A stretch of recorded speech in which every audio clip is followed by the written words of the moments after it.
Deputy Speaker, I'm going to enjoy talking on this MPI because it appears to be, the whole premise of it seems to be based on dodgy, overblown, exaggerated figures. And I think the best way to start the discussion is to quote Vicky Thompson of the Australian Technology Network of Universities. Let me repeat what has been said a million times. The university sector is not looking to introduce standard $100,000 degrees, and deregulation won't deliver them. Those who have brainwashed some journalists and independent senators to accept that we plan to do that deserve to be shot down. It's not only wrong, it's shameful for the fears such myths are creating in the community. So, Mr Deputy Speaker, I turn towards the chief brainwashers, who sometimes I think have done so much brainwashing they've brainwashed themselves. But the Labor Party has been running a scare campaign, like they did on the pension scare campaign. Just the other day, we raised pensions again, as we said we would do, and they're doing exactly the same thing with this. What are we doing, Mr Deputy Speaker? We're expanding the demand-driven system of providing assistance to tertiary education. And what that means is that students studying for higher education diplomas,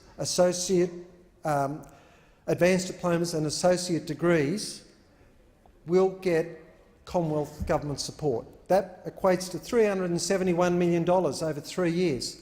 And the people that are going to benefit from those amounts of money are people that are attending universities in my electorate and nearby, like those going to Charles Sturt University and those going to Southern Cross. And also it will help people attending TAFE, because we're also removing all fee help and vet fee help loan fees, which are currently imposed on people undertaking those loans in higher education and vocational education training. Now that's, on average, about $1,600 a year. Over 80,000 students extra will be able to get Commonwealth government support to undertake tertiary education, of which 35,000 students will end up with a degree course, a bachelor course.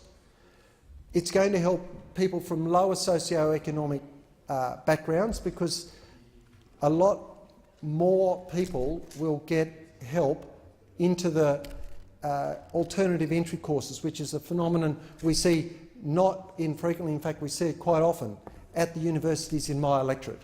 So people start off with a diploma, move to an advanced diploma, next thing you know they're enrolled in a university bachelor degree.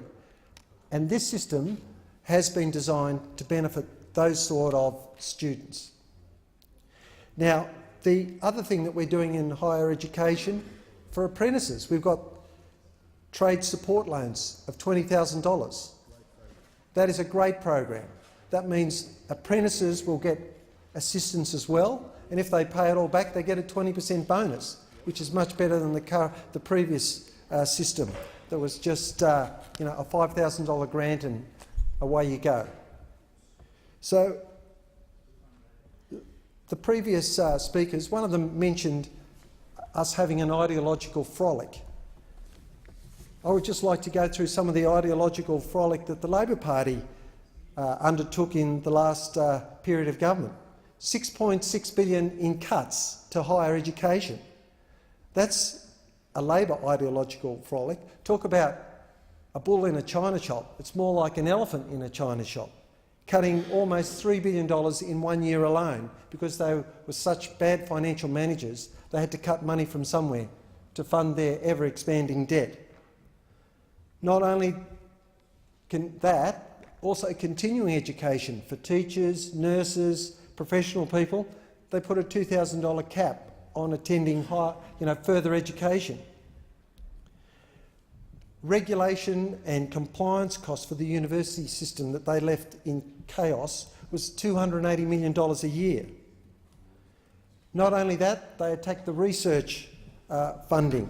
The collaborative research infrastructure funding was about to go off a cliff, and we've reintroduced that.